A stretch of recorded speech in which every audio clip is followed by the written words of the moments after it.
여러분, 세상을 보는 눈과 성경에서 세상을 보는 거에는 굉장히 큰 차이가 있습니다. 세상의 관점으로 이렇게 인간과 역사를 또 세상의 모든 것을 보는 것과 하나님이 보시는 것, 성경에서 보는 것하고 굉장히 큰 차이가 있다는 것입니다. 성경은 두 가지의 팩터를 이야기하면서 항상 이야기를 합니다. 그래서 우리가 교회 나올 때, 또 성경을 볼 때, 하나님 앞에 나갈 때 이 두 가지 팩터를 여러분이 잊지 않으시길 바랍니다. 첫 번째는 성경은 하나님의 말씀입니다. 죽음이라고 하는 팩터를 넘어서서 항상 말씀을 하는 것입니다. 세상은 보는 눈이 항상 살아있는 사람만을 대상으로 하는 것입니다. 역사라는 것도 그렇죠. 이 땅을 살아간 사람들의 이야기인 것입니다.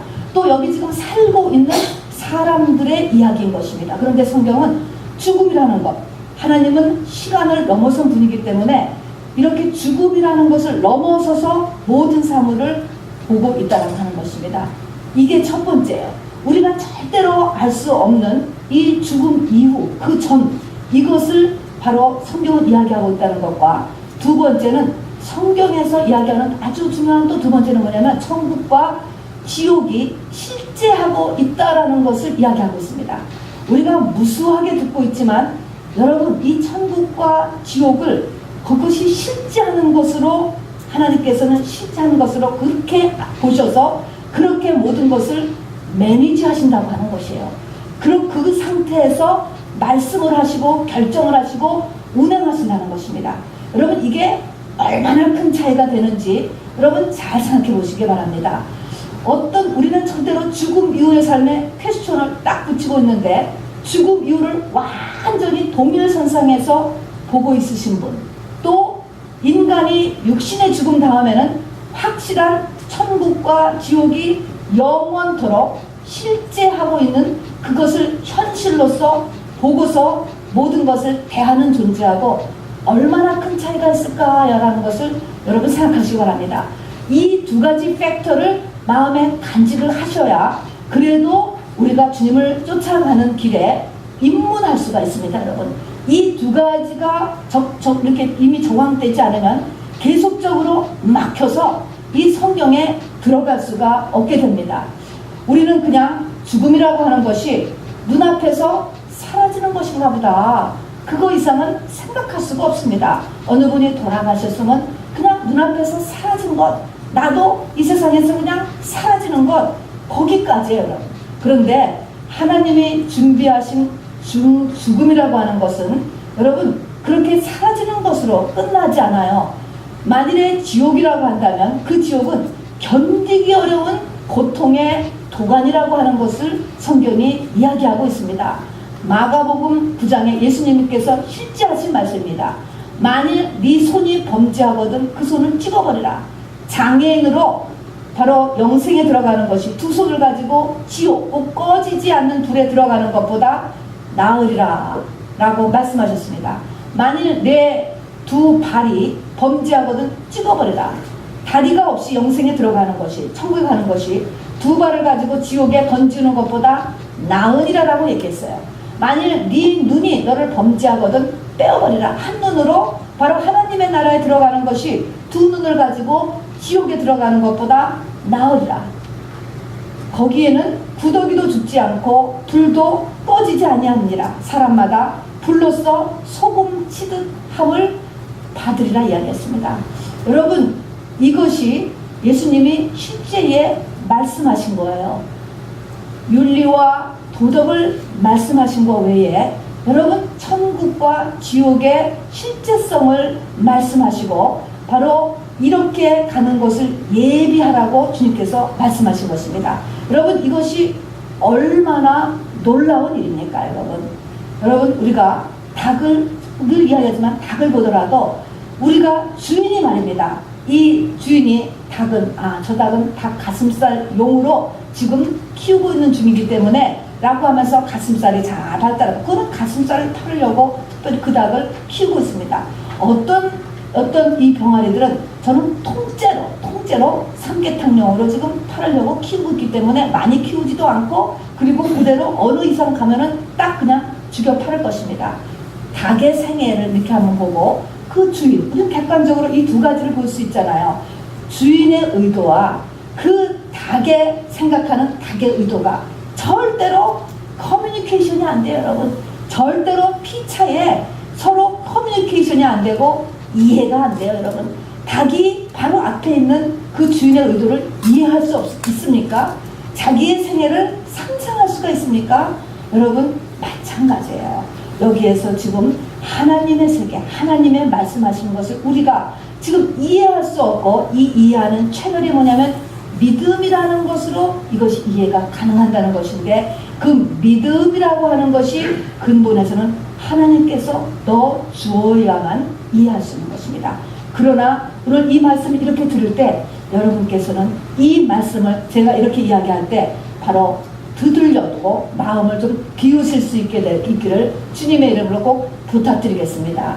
여러분, 천국과 지옥을 하나님께서 이야기하고 계신데, 이 천국과 지옥은요, 지옥은 원래 사람을 위해서 두 가지가 다 만들어진 곳이 아닙니다. 지옥은 인간을 위해서 만들어진 곳이 아니고 마귀를 위해서 만들어졌다고 이야기했습니다. 마귀가 가는 곳인데 인간이 그 마귀에 합류되어서 쫓아가는 것입니다, 여러분. 천국도 마찬가지예요. 천국은 하나님의 나라예요. 아들의 나라인 것입니다. 그리고 인간을 위해서 만든 곳이 아니고 예수님의 곳, 하나님의 곳, 하나님의 아들의 복이에요. 우리가 역시 예수님과 합세됨으로 인하여서 우리가 천국에 가게 되었다라는 것입니다, 여러분. 그래서 이렇게 천국과 지옥이 실제하고 있다. 하나님은 이것을 놓고 너희들을 이끌어 가신다. 죽음을 넘어서는 그런 존재로서 바로 그렇게 딜을 하고 계시다라는 것을 이 시간에 우리의 마음을 비우고 여러분 들으려고 노력해 주시기 바랍니다. 그러면 천국과 지옥을 가르는 기준이 뭐냐는 것입니다. 도대체 천국과 지옥을 가르는 그 기준이 뭐냐면 예수 그리스도의 십자가 사건이라고 하는 사실인 것입니다. 여러분, 이 십자가 사건, 이 십자가는 여러분 십자가에 대해서 모르는 분은 하나도 없을 거예요. 십자가에 대해서 여러분은 그런데 얼마만큼 하나님이 원하시는 것을 알고 있는지 오늘 확인해 보시기 원합니다. 십자가는 기독교의 상징이야. 십자가는 팔레스타인 지역의 그 당시에 사형수를 죽이려는 사형 방법이었어. 또 교회의 심볼이 십자가야. 여러분, 이렇게 알고 있다면 십자가를 전혀 모르시는 것입니다. 그런데 모르셔도 낙심할 거 없고 모르셔도 당연한 것이 말입니다. 무수하게 들어오고 배워왔음에도 불구하고 제가 60이 되어서 깨달은 것은 뭐냐면 십자가는 사람으로서는 알 수가 없는 것이구나. 알 수 없습니다. 이 십자가는 하나님의 비밀이라고 이야기했거든요. 하나님이 만드신 거기 때문에 십자가 또는 십자가의 도라고도 이야기하죠. 이 십자가는 사람으로서는 모른다. 여러분, 이것을 인정하는 것이 우리가 십자가를 알 수 있는 첫 문을 여는 것입니다. 그래서 십자가는 사람으로서는 몰라요. 지금 알고 있는 이런 널리지로서의 이 십자가가 아닌 것입니다, 여러분. 자, 그래서 십자가는 모르는구나 라고 이렇게 이야기하고, 그러나 이 십자가 사건으로 인하여서 천국과 지옥이 달라지고, 천국을 다른 말로 하면 하나님의 나라인 것입니다, 여러분. 그 하나님의 나라가 육신에 죽은 다음에도 일어나고 이 땅에 살아서도 하나님의 나라가 우리 가운데 임합니다, 여러분. 그 하나님의 나라는 똑같이 역시 십자가 사건으로 인해서 바로 하나님의 나라가 내 안에 바로 임하게 되고 우리 가운데 임하게 된다는 것입니다. 여러분, 제가 지금 이야기하는 천국, 지옥, 십자가, 이런 이야기들이 세상에 나가서 있는가 보세요, 여러분. 이거는 다 하나님께서 지혜와 계시의 영을 주셔서 할 수 있는 이야기지, 세상에 먹고 마시고 시가고 장가고 사고 팔고는 전혀 관련된 이야기가 아닌 것이에요. 그럼에도 불구하고 인간의 존재를 붙잡고 있는 가장 중요한 내용들이 바로 이러한 내용들이라는 것을 잊지 마시기를 바랍니다. 자, 그러면 십자가 사건을 충만하는데요. 십자가 사건을 설명하는데, 내가 십자가 사건 속에 들어가서 내가 십자가 사건의 주인공이 돼서 내가 십자가를 안다라고 하면은 어떤 일을 할까? 성경은 그것을 가리켜서 성령 충만이라고 이야기하는 거예요, 여러분. 성령 충만이.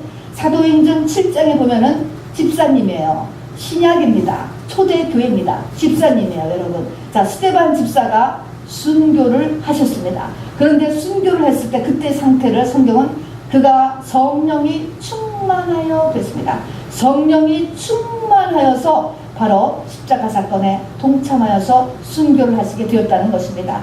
자, 그래서 성령 충만이다. 성령 충만. 여러분, 성령 충만의 반대가 뭐라 그랬습니까? 성령 충만의 반대는 자아 충만인 것입니다. 나라는 것으로 가득 찬 것이 성령 충만의 반대예요, 여러분. 자, 그래서 성령 안 충만도 되지만 성령 안 충만 이꼬로 바로 뭡니까? 사람이라고 하는 영의 그릇은 비어있는 적이 없다 그랬잖아요. 그럼 성령 안 충만이면 뭐가 차 있을 것 같아요? 내가 차 있는 거예요. 내가 차 있든지 세상이 차 다 똑같은 것입니다. 나나 세상이나 사람이나 똑같이 나라는 것으로 주체가 내가 딱 돼서 내가 차 올라오는 것. 이것이 성령 충만, 반대는 나의 충만, 자아 충만이라고 하는 사실 여러분 잊지 마시기를 바랍니다. 그래서 성령 충만하지 않은 것이 바보 같은 삶이 아니에요, 여러분. 자, 그래서 우리가 오늘도 이 레위기서를 통하여서 이 십자가를 설명하는 아주 이 시청각적인 이 심볼릭한 이 문둥병 사건을 통해서 우리 오늘 같이 또다시 설명을 나눠보려고 합니다. 여러분, 지난 주일에 보니까 이스라엘 민족의 욤키포드라고요. 대속죄일인 것입니다. 대속죄일. 1년 절기 가운데 최고의 행사가 이 대속죄예요. 이스라엘의 달력으로는 그것이 7월 10일인 것입니다. 이 대속죄일인데 욤키포인데 이날 행사 중에 크라이막스가 뭐냐면 숫소 또는 수염소로도 하는데 염소 2마리를 준비하는 거예요. 한 마리는 괜찮아. 한 마리는 그냥 하나님께 드려지는 염소 괜찮은데 또 한 마리의 이 염소가 문제예요. 거기에다가 백성들이 1년 동안 지은 죄를 안상으로 다 넘기는 것입니다. 안수를 하면은 넘어간다라고 하나님께서 말씀하셨기 때문에 백성들이 지은 모든 죄를 안수하여서 한 마리의 죄, 그 염소에다가 죄를 다 넘기고 그 다음에 그 죄를, 그 염소 한 마리를 어떻게 하죠? 광야에다가 내보내요. 그래서 광야에 내보내서 어떻게 해요? 꼭 죽는 걸 봐야 돼요. 가면 그거를 아사셀 염소라고 이야기했습니다. 그래서 많은 이스라엘 백성들이 그 자기들의 1년 동안 지은 죄를 두 손으로 제사장에 꽉꽉 안수해서 쫙 그 염소에다가 넘겨준 뒤에 그 염소가 반드시 가서 광야에서 죽었다라고 하는 확인을 받아야 되는 것이네요. 그것이 그래야지 1년 죄가 다 사해졌다는 것입니다. 그 양의 이름, 또 그 염소의 이름을 아사셀 양, 아사셀 염소라고 하는 거예요. 그냥 죽는 것이죠. 아사셀이라고 하는 것은 당시에 광야를 붙잡고 있는 마귀의 이름이 아사셀이었다고 합니다. 그래서 아사셀 양, 바로 그 광야에 붙잡고 있는 대장 귀신한테 잡혀 죽은 그런 양이다 하는 것입니다. 한 마리는 괜찮은데 이 또 한 마리는 그렇게 몽창 다 가서 죽었다라는 것입니다, 여러분. 자, 이 아사셀 양, 이것이 예수 그리스도의 모습인 것 우리가 아셨을 것입니다. 또 우리가 이제 읽은 이 2마리의 새 중에 한 마리의 양이 제사장의 손에 잡혀서 바로 멱을 따서 죽게 되잖아요. 또 한 마리는 그냥 날아가 그 피를 뿌리고서는 그냥 날아가는 것입니다, 여러분. 자, 그래서 그 억울하게 죽은 한 마리의 새가 또 예수 그리스도를 나타내는 것인 것을 똑같이 이야기하는 것입니다. 사람에게 가장 이 자극적인 것이 병이에요, 병. 그래서 이 문둥병은 특별히 불치병의 상징이었습니다. 지금으로서야 그렇지만 그 당시는 반드시 죽는 병. 그래서 이 문둥병의 이 치료함의 정결의식을 가지고서 바로 이 땅에서의 우리가 인간으로 태어난 자는 다 지옥에 떨어지는 것이 본전이에요. 반드시 죽어야 되는 것, 이 지옥에 떨어져야 되는 그 상태가 바로 하나님의 은혜로 문둥병에서 깨어나고 문둥병에서 깨어난 다음에 이 땅에서 복된 삶을 사는 데까지 가는 것, 에덴 이상을 회복하고 하나님과 함께하는 삶을 사는 데까지 가는 과정이 바로 문둥병제 정결의식인데, 거기에서도 한 마리 새가 억울하게 죽는 것이 나옵니다. 아사셀 양이 그냥 억울하게 광야에 가서 모든 백성이 1년 동안의 죄를 지고 죽는 걸 봐야 돼. 그런 것을 보여주게 하셨습니다. 그런데 문제는 이것이 복음의 끝이 아니라고 하는 사실인 것입니다. 이것만 가지고서는 우리가 완전한 내 영혼의 구원과 하나님의 자녀로서, 하나님의 신부로서 복을 받을 수 있는 데까지 가지 못한다라고 하는 사실인 것입니다.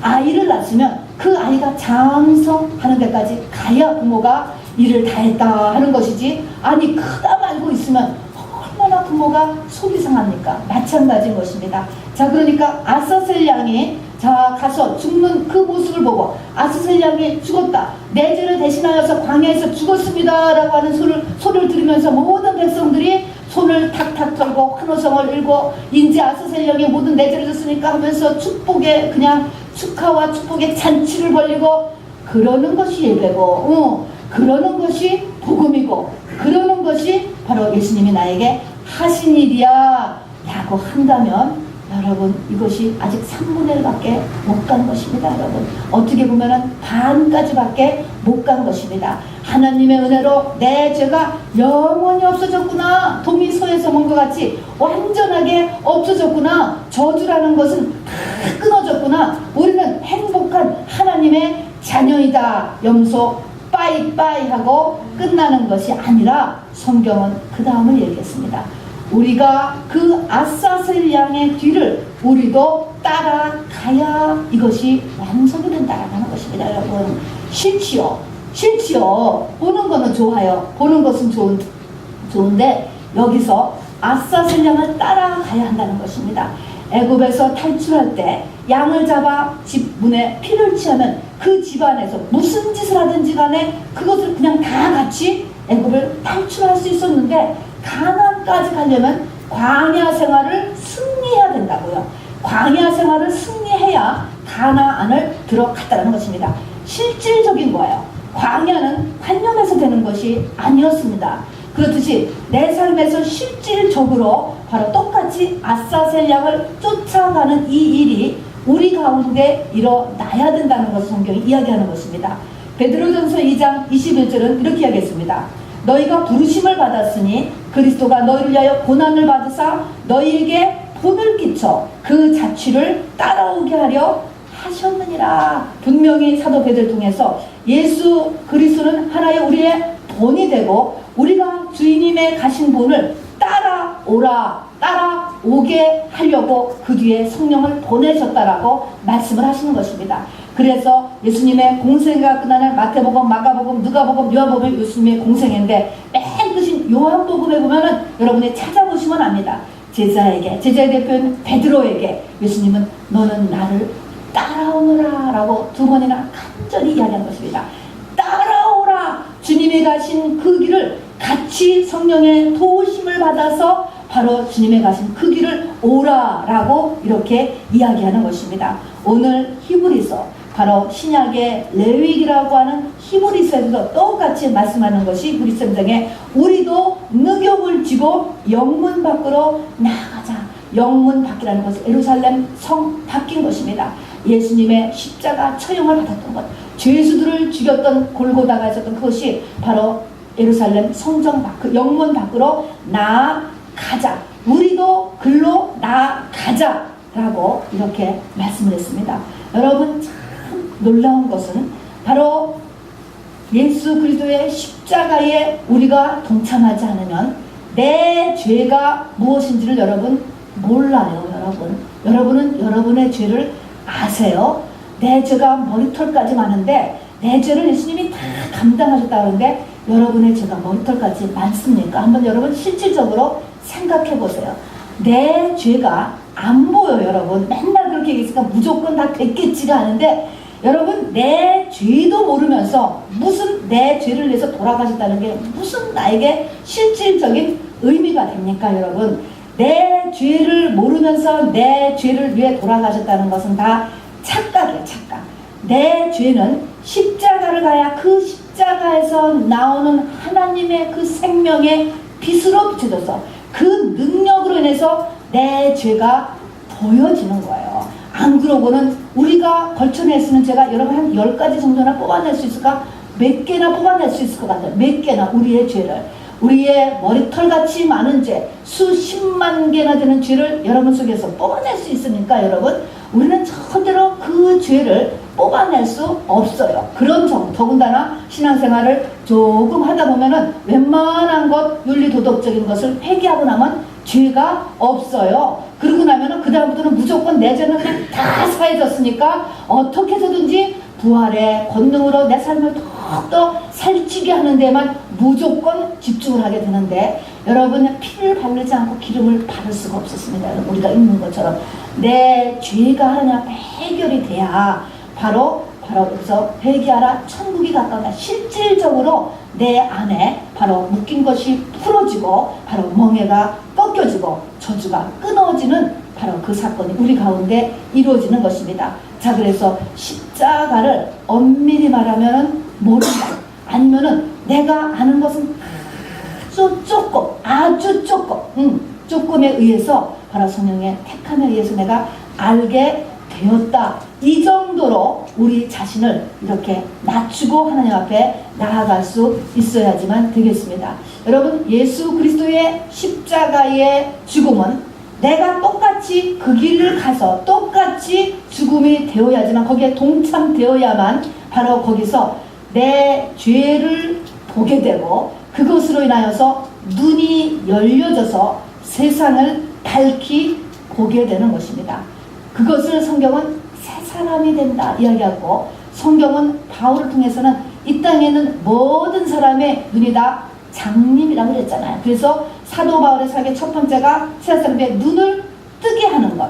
모든 사람의 눈을 뜨게 할 수도 없어요. 어떤 사람의 눈에 되면 하나님의 창세전에 택한 자, 예수 그리스도께 주신 자, 이 자를 찾는 거예요. 그 자들을 찾아서 그 자들의 눈을 바로 이렇게 뜨게 하는 일, 이것이 목자의 하는 일, 교회의 하는 일, 바울의 하는 일이었던 것입니다. 그 눈을 떠서 바로 우주 만물을 보게 되는 것이죠. 이것도 시력에 차이가 있습니다, 여러분. 다 똑같이 보는 게 아닙니다, 여러분. 우리는 다 보죠. 보지 않는 사람이 어디 있고 생각의 기능이 돌아가지 않는 사람이 어디 있습니까, 여러분? 아까도 얘기했지만 인간의 심령은 그릇이라 그랬는데 비어있을 때가 없다니까요. 성령 충만하느냐 아니면 자아 충만이냐, 이것으로 인해서 세상 만물을 다 봐요, 여러분. 다 판단해요. 다 결정해요, 여러분. 자, 그러나 이것이 바로 하나님이 보는 눈과 다를 수 있다는 것을 인정하는 것이 바로 심령이 가난한 자요.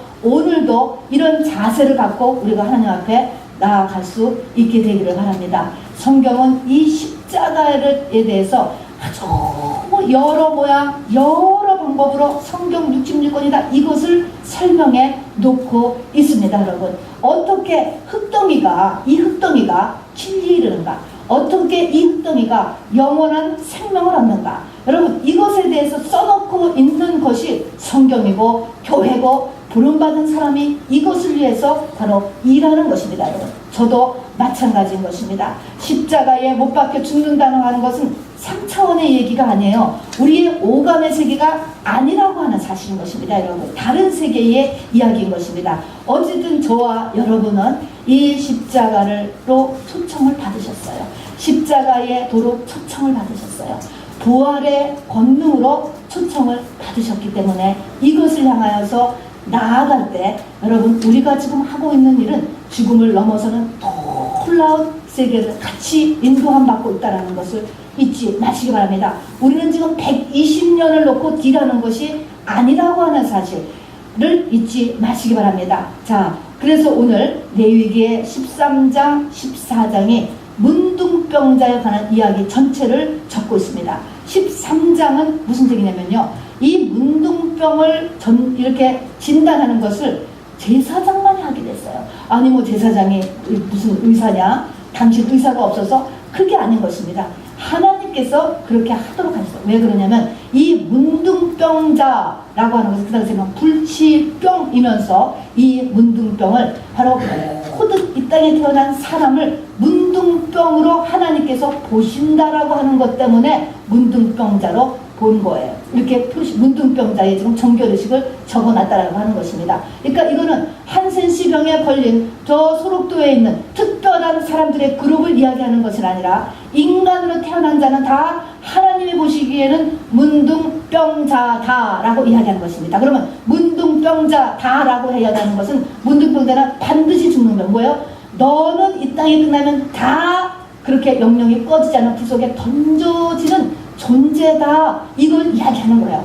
영영이 꺼지지 않은 불 속에 던져지는 그 존재다라고 하는 것이 문둥병에 걸리면 어떻게 하면요. 여기에야 그 10절 중에 문둥병자는 어떻게 되고 문둥병에 걸렸다. 그러면은 옷을 찢고 머리를 풀고 입술을 가리우고 외치기를 부정하다라고 하면서 이 너가 병 있는 동안에는 부정한즉 혼자 살되 진밖에 살지니라. 그래서 가족하고 해서 떨어져 나가는 거야. 뺏어가는 거야. 뺏어가서 누가 이 사람 근처에 오지 못하도록 자기가 부정 소리 지르면서 다녀야 돼요. 그리고 성 밖으로 쫓겨나서 살게 되고 성 안에 사람들이 정말 먹을 것을 바로 이렇게 내려주면 그것을 먹고 죽는 날까지 존재하기 때문에 여러분 그렇게 문둥병자가 살았던 곳을 게헨나라고 이야기했다고 하는 것입니다.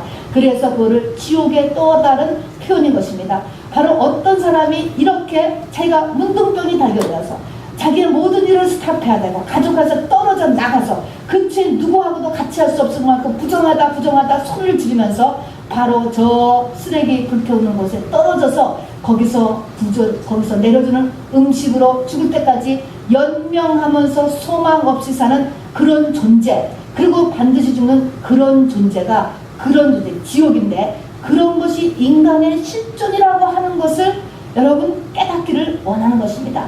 자, 그런데 이런 문둥병자 중에 어떤 사람이 고침을 받는 거예요. 거기서 고침을 받으면 나는 문둥병이 나은 것 같습니다 라고 하면 그 사람을 끌어다가 바로 이 사람이 정상적인 삶을 살기 위한 절차가 문둥병자의 정결의식이라고 하는 것입니다. 그러면 성령 받은 저와 여러분이 누구라고요? 바로 문둥병자 게헨나 진박 가서 문둥병자로 살고 있던 우리를 갖다가 하나님의 창세전의 택함으로 인하여서 성령을 받은 거예요.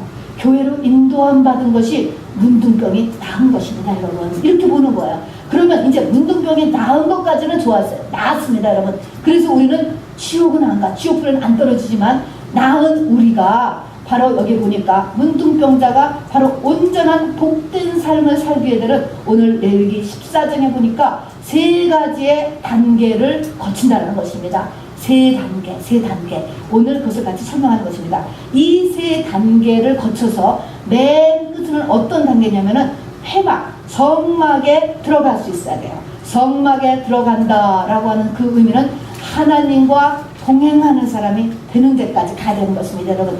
이렇게 되는 데까지 가게 하는 것, 이것이 바로 교회의 목적이요 하나님께서 원하신다는 것입니다. 자, 그래서 우리 인간 전체를 하나님은 영적인 문둥병자다 이렇게 보았는데, 여러분 이것이 우리 출애굽을 인도했던 구약에서 가장 크게 쓰임받았던 모세에게도 그렇게 말씀해줬잖아요. 모세가 바로 사역을 시작할 때 네 가슴에 손을 한번 넣었다 빼라. 손을 넣었다 빼니까 어떻게 되죠? 손이 문둥병에 걸리죠.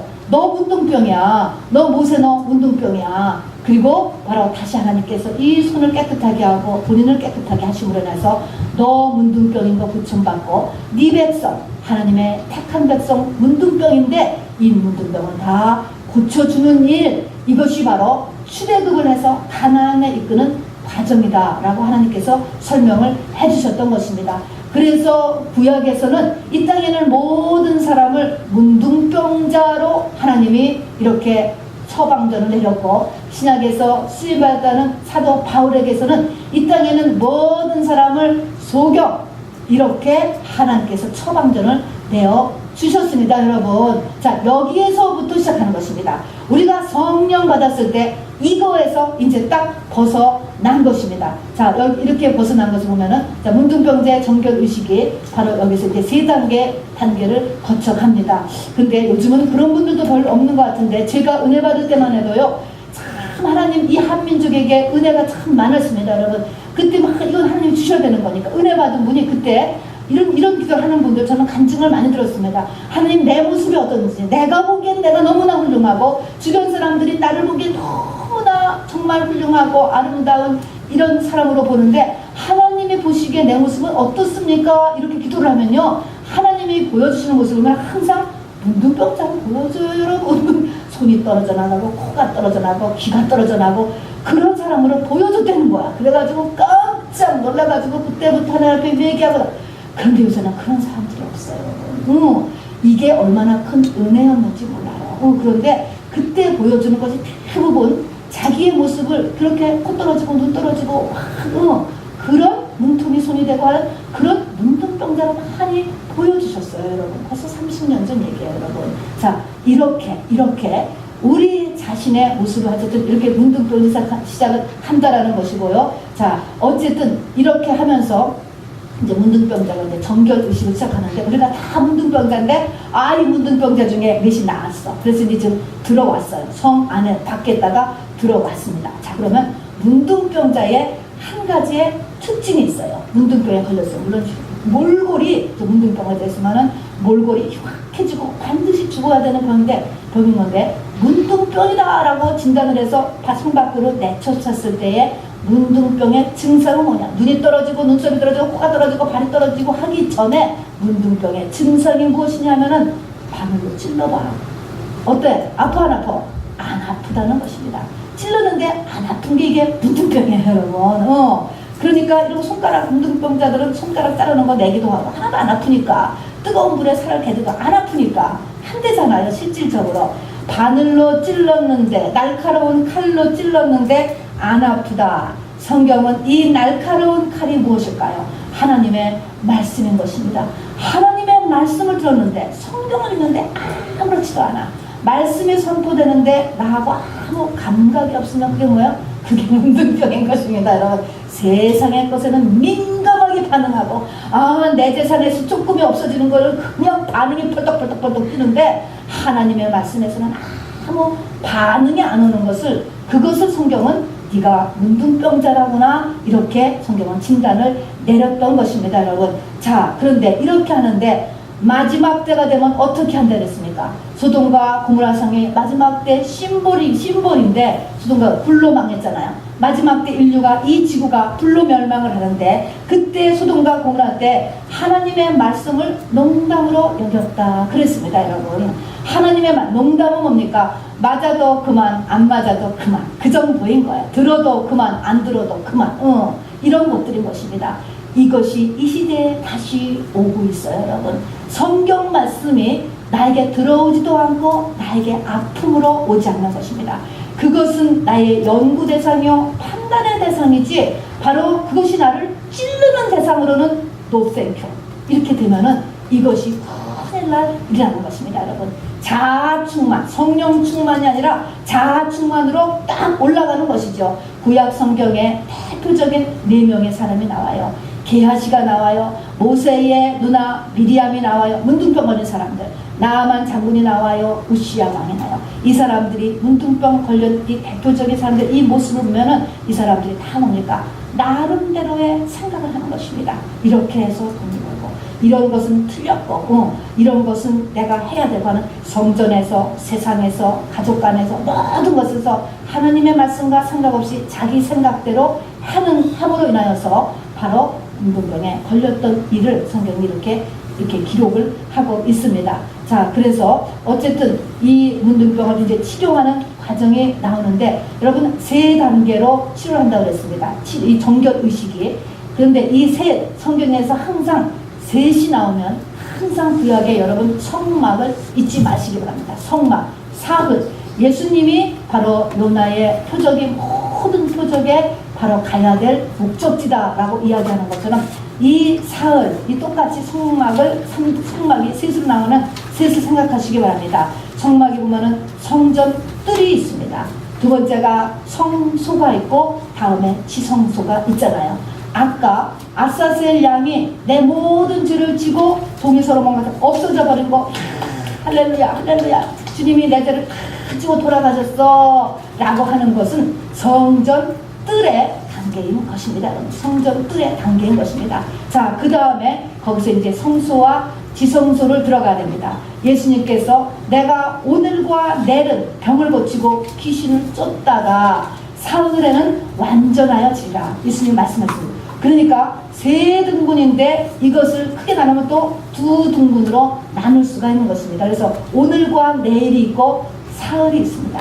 그 사흘이 뭡니까? 무덤 속에 들어가는 그것이 마지막 한 날인 것입니다. 십자가의 죽음이 바로 마지막 한 날이 이렇게 되는 것입니다. 자, 그래서 이렇게 시청각 설명으로, 모습으로 설명을 한 이 문둥병자가 바로 문둥병을 고침받은 이 문둥병자가 온전히 복된 사람으로 변화되는 이 세 단계를 보면 맨 처음에 레위기 14장이 1절부터 7절까지가 1단계로 이렇게 나눠지게 되고요. 그 다음에 8절, 9절이 두 번째 단계고요. 그 다음에 8일이라고 하는 날이 나와요. 8. 여러분, 8이라고 하는 숫자는 부활의 숫자예요. 이 땅에는 없는 숫자, 천국의 숫자가 8이라고 하면서 참 좋은 숫자인 것입니다.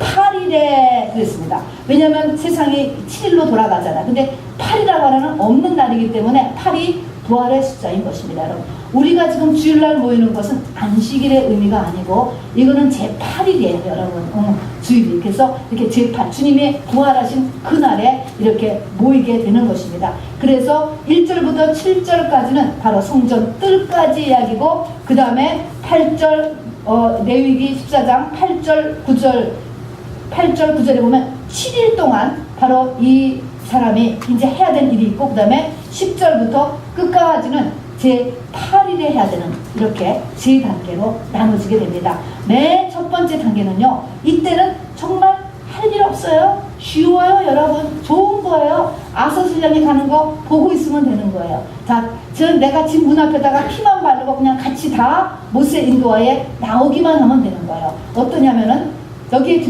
등장하는 것이 새 2마리가 등장하고, 흐르는 물이 필요하고 질그릇이 필요합니다. 여러분. 그런데 새 2마리 중에 한 마리를 이제 거기서 제사장이 이 새 한 마리를 잡고 멱을 따서 죽여요. 그리고 여기에 같이 묻는 것이 백향목과 홍색슬과 우술초를 같이 한다고 했어요. 이것은 다 예수 그리스도의 십자가의 희생을 상징하는 것들입니다. 속죄했을 때 썼던 것이고 성전을 지을 때 썼던 것이고 하는 것들이기 때문에 다 똑같이 성경 전체에서 나타내지고 있는 예수 그리스도의 십자가의 죽음을 심볼릭하게 보여주고 확인시켜주는 것들을 거기에 달고서 그 다음에 새 한 마리를 죽이잖아요. 자, 죽인 다음에 근데 죽이는데 이 새 한 마리를 반드시 흐르는 물 위에서 죽여서 바로 그 흐르는 물 위에다 질그릇을 바치고 질그릇 위에서 제사장의 멱을 따는 것입니다.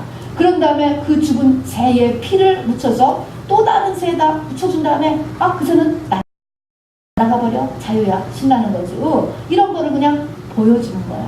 근데 이것이 전체 다 구원의 모형으로서 보여주는 것입니다. 봤습니다. 근데 이것을 보고 우리는 저 날아가는 새야. 예수님 때문에 내 모든 죄가 다 오케이. 괜찮습니다. 여러분. 그거를 보여주는 것인데 그 다음 단계에 뭐냐면 핫사슬생을 쫓아가야 돼요.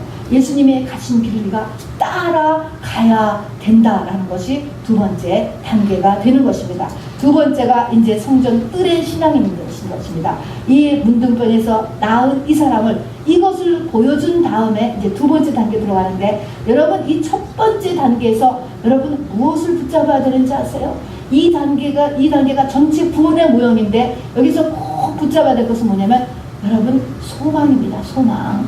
저 한 새가 날아갔다. 저 한 새가 날아갔다. 여러분 이 부활의 소망을 반드시 소망을 붙잡는 것입니다. 여러분 할 수 있다라는 것을 붙잡는 것이 여러분 이 첫 번째 모형에서 중요합니다. 자, 두 번째를 여기를 보니까요, 이 사람이 이제는 그를 보는 것으로 그치지가 않고요, 그 사람을 이제 진에 들여다가 말입니다. 일주일 동안 옷을 다 벗겨서 옷을 빨고 몸을 깨끗이 씻기고 그리고 모든 털을 다 밀어. 여기 보니까 7일 동안 모든 네 몸에 있는 털을 미는데 머리털도 밀고 수염도 밀고 눈썹도 밀고 다 하면서 일주일 동안 모든 털을 다 밀고 바로 거기에 목욕하고 그리고 옷도 다 빨고 하면서 바로 이렇게 갇혀있는 기간이 필요하다는 것입니다. 갇히는 아직 못 나오는 거예요. 못 나와. 이 기간, 이 7일이라고 하는 이 기간이 바로 이제 우리가 십자가로 가는 길인 것입니다. 묻겠습니다, 여러분. 자, 그래서 여러분 털을 다 깎는다 라고 하는 것이 무엇일까요? 털이라고 하는 것은 내 몸에서 약한 부분을 보호하기 위해서 나는 것이 털이에요, 여러분. 자, 그런데 이 약한 부분의 털을 다 깎아버려라. 그런 말은 내가 내 약한 부분을 가리기 위해서 만들었던 세상의 파워를 하나님이 흔드시는 것입니다. 그를 잘라버리는 거예요, 여러분. 내가 나를 위해서 학력을 준비했고, 내가 나를 위해서 세상의 지위를 준비했고, 내가 나를 위해서 건강을 준비했고, 여러 가지를 내가 준비했는데 이것을 갖다가 이 털을 밀어버리라라고 하는 것은 하나님이 그것을 흔드시는 거예요. 옷은 나의 모든 행함인 것입니다. 그리고 나 자신을 갖다가 몸을 깨끗이 씻으라고 하는 것은 나의 내면과 환경의 모든 것을 하나님 앞에 돌아보는 것. 하나님이 이것을 닦으라고 하기 때문에 흔드는 것이 바로 이렇게 이게 일어나는 것입니다. 그래서 7이라고 하는 숫자는 완전 숫자예요. 하나님이 원하는 그 수준까지 바로 자기의 내면과 환경의 모든 것을 하나님 앞에 그야말로 고백하고 회개하는 것이 이 동안에 필요한 것입니다. 자, 그래서 이거를 7이라고도 이야기했고 바로 이 사도행전 2장에서는 열흘 동안 마가의 다락방에서 바로 그들이 기도에 전념했을 때 그들이 회개 기도를 했다는 것을 성경이 이야기하는 것입니다. 열흘이라는 것 똑같이 만수인 것입니다.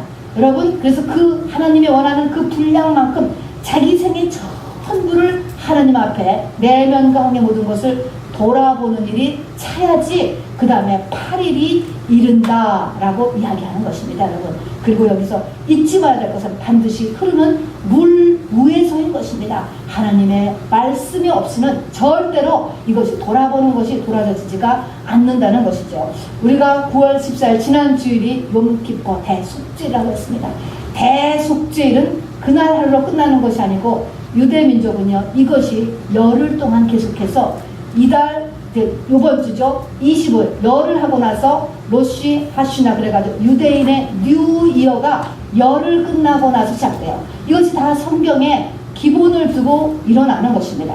그러니까 열흘 동안 지나간 것을 네가 다 회개해야 네 인생에 새날이 온다. 새날이 온다. 그게 뉴 이어가 온다라고 하는 것을 바로 성경에서 이야기하는 것입니다. 자, 그러면 이제 그래서 일주일 동안에 이 7일 동안에 이렇게 자기를 다 돌아보는 일을 하고 나면 14장 10절에 보니까 제8일에 드디어 부활의 날인 것입니다. 이 부활에 이르렀던 것입니다. 이 부활의 날에 보니까 14장 아까 이제 10절에서부터 우리 오늘 읽은 그리고 끝까지 계속 나오는 것은 뭐냐면 모든 제사를 다 지내요. 그 다음부터는 모든 제사를 다 지낸다라고 하는 이 말은 하나님 앞에 이제 모든 것을 모든 제사를 모든 죄가 하나님 앞에 다 드러나는 거예요. 하나님이 알려주시는 것입니다. 그래서 하나님과의 관계가 회복이 이렇게 되는 관계, 이것이 8일에 이루어지는 것입니다. 그래서 이것을 사도 바울이 나중에 가서 사역을 하면서 자기를 죄인 중에 괴수라고 이야기했어요. 그게 세상에 있는 사람보다 자기가 죄를 많다는 의미가 아니고 이 부활의 단계에 이른 사람 앞에 온갖 제사를 다 드렸다는 것은 자기가 죄가 뭔지, 내 죄가 뭔지를 그때 아는 거예요, 여러분. 죄를 몰라 사람은 죄를 모른다 그랬잖아요. 십자가상에서 비춰주지 않으면 내 죄를 모른다니까. 그 죄를 보는 거예요. 그래서 온갖 종류의 우리가 5대 제사와 그 외 제사가 이 제8일에 다 이루어지고 바로 여기에서 바로 자기가 죄인 중에 괴수라고 하면서 바로 하나님의 이 사명을 감당하고 바로 하나님의 나라와 하나님의 사람으로 변하는 과정이 제8일. 그러니까 십자가의 죽음과 부활은 그 동시에 일어나는 것이지 한참 기다렸다 일어나는 것이 아닌데 그래서 그 8일을 설명해 주고 있습니다. 자, 여러분, 그런데 내가 어디까지 가야 되느냐, 어디까지 가야 되는가요? 아까 얘기했지만 흐르는 물 위에 제사장의 손에 잡혀서 한 마리의 새가 잡혀 날아다니는 새가 잡히니 얼마나 죽겠어. 얼마나 죽겠냐고 답답하죠. 날아다니는 새인데 이거를 잡았다고 제사장 하나님이 잡힌 거예요. 이 죄를 잡아서 죽인단 말이야. 죽이는데 질그릇 위에서 잡게 했습니다. 반드시. 질그릇이라고 하는 것은 흙덩이, 바로 나라고 하는 존재가 바로 흙밖에 안 되는구나. 여기까지 진실로 그 마음에서 내려갈 때까지를 하나님께서 바로 붙잡고 기사를 한 것입니다. 우리가 질그릇이에요? 우리는 옥합이라고 그러잖아요. 우리는 다 자기가 옥합이잖아요. 나가 얼마나 이게 나라는 것으로 충만했습니까? 나를 변화하라 그러면 싫어하잖아요. 마음에 할례를 해라. 네 삶에 할례가 일어나야 된다. 변화해야 된다. 고쳐야 한다. 싫습니다, 여러분. 자존심이 상하고 다 나를 나대로 놔둬. 여러분 이게 다 지금 우리가 하는 거 아닙니까? 건드리면 싫어하는 건드려. 죽어도 내가 죽겠다는 것이니까.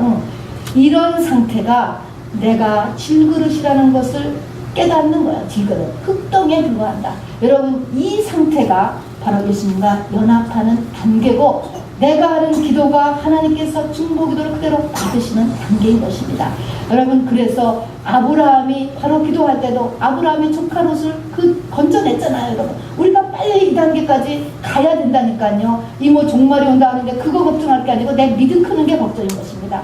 아브라함이 조카 롯을 건져냈다고 했을 때 바로 이 티끌과 같은 나라도 하나님께 한권 자기를 티끌이라고 얘기해요. 그냥 하는 소리가 아니고 그때 아브라함의 심령이 바로 티끌에 같이 내려갔다라고 하는 것을 성경이 이야기하는 것입니다. 한나도 마찬가지입니다. 한나가 그 평생에 그 소원을 이룰 때까지 그 상태를 하나님이 기다리셨는데 그때 한나는 가난한 자를 진토에서 일으키시며 비핍한 자를 거름더미에서 일으키사 귀족과 함께 하시니 하나님 이렇게 얘기했습니다. 여기에 진토에서 일으키시고 거름더미에서 자기가 흙덩이고 자기가 똥더미, 자기가 거름더미에 불과하구나 라고 내려갔다라는 것입니다. 이게 제사장의 손에 잡혀서 바로 멱을 따는 단계에 바로 이르는 것을 이야기하는 것입니다. 성경은 이야기합니다. 날마다 자기를 부인하고 자기 십자가를 지고 나를 좇을 것입니다. 이렇게 이야기했습니다. 우리가 주님을 따라가 주님 가신 길을 계속 가야만 바로 우리가 온전한 하나님의 장성한 분량에 이른다라는 것을 이야기하고 있는 것이죠. 자, 그래서 우리가 여기까지 가기 위해서 반드시 필요한 것은요. 반드시 흐르는 물을 반드시 필요합니다. 이 빛이 우리에게 너무너무 필요합니다. 이 위에서 잡는 것이고 하나님의 말씀에서 그 빛으로 우리가 같이 바로 고난 가운데 죽게 되는 것이기 때문에 이 세팅을 잊어버리지 마세요. 제사장의 손에서 잡혀 죽는 새, 이게 내가 돼야 되고 흐르는 물, 이것이 돼야 돼요. 그 가운데 질그릇. 자, 그러면 내가 흐르는 물과 제사장의 손에 잡혀서 중간에 질그릇이 되는 것, 이런 모형으로 우리에게 보여주는 것입니다. 이 과정에서 우리에게 필요한 우리 크리스찬의 신앙의 자세가 심령이 가난한 자가 되는 거예요. 그래서는 바로 심령이 가난한 자는 이 예배 시작할 때는 이 찬송을요 절대로 없애지 않을 거예요. 우리가 하나님 앞에 나갈 때 반드시 심령이 가난한 자가 되어야 되는 것입니다. 두 번째는 순종하려는 마음의 자세를 가져야 돼요. 중심에 굴복하려는 자세. 나만 문둥병 장군이 어떻게 나았습니까? 순종해서 병이 낫는 거예요. 내가 잘 모르겠거든. 바로 하나님의 세운 사랑 앞에 순종하는 것을 반드시 가지도록 해야 되는 것입니다. 순종으로 문둥병이 낫는 것입니다. 그 다음에 뭡니까? 신약에 들어오면은 문둥병자들이 얼마나 많았습니까? 예수님 시절에. 그렇게 할 때 나음받은 문둥병자들은요 하나님 앞에 나와서 부르짖었습니다. 다윗의 옷은 내수야 하면서 문둥병자들하고 부르짖었다 그랬습니다. 하나님 앞에 기도하는 신앙이 돼야 돼요.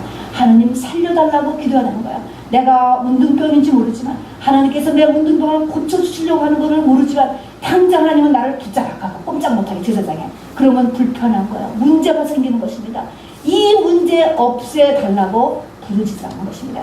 그렇게 하는 과정에서 하나님은 성령을 보내주셔서 나의 근본적인 문제와 이 땅의 진정한 복의 근원인 사람으로 우리를 바꿔주시기를 하기 때문에 우리는 아직 안 보여요. 내 문제가 무엇이며 나를 향한 하나님의 계획이 무엇이며 바로 이 땅이 영원토록 200년, 300년 뒤에 나는 어디서 무엇을 하고 있는지를 나는 아직 재간이 없는 거예요, 여러분. 그 모든 것을 하나님께서 우리를 이끌어 가시는 과정이기 때문에 이 땅에는 모든 일은 나를 향한 하나님의 사랑이라고 하는 것을 여러분 꼭 믿으시기를 바랍니다. 자, 그래서 여러분 말을 마치겠습니다. 여기 보면은 분명히 기름은요 8일째에 발라요.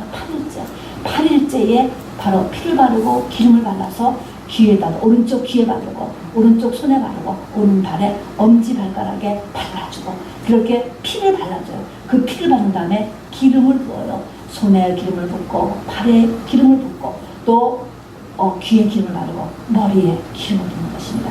이것이 바로 축복인 것입니다. 여러분 하나님의 능력이 임하고 하나님의 복이 임하는 것이고 그게 바로 블레싱이고 거기서 힐링이 일어나는 것이고 그 기름 부음으로 인한 생각은 결박이 풀어지고 멍에가 꺾여진다라고 이렇게 이야기했습니다. 여러분 이렇게 심령이 가난한 자가 되고 순종하려는 마음의 자세를 가지고 그리고 나에게 실질적으로는 모든 어려움에 대해서 하나님 앞에 부르짖려는 마음의 자세를 가지고 오늘도 바로 우리가 이 문둥병자를 벗어난 저와 여러분이 바로 이 벗어나서 바로 성 안으로 들어온 것에서 그치지 말고 이제는 그것이 7일간의 바로 정결의식을 통하고 마지막 8일에까지 이뤄서 완전히 회막에도 들어갈 수 있는 그런 문둥병자 그렇게 해서 복받는 저와 여러분에게 주님의 이름으로 축원합니다.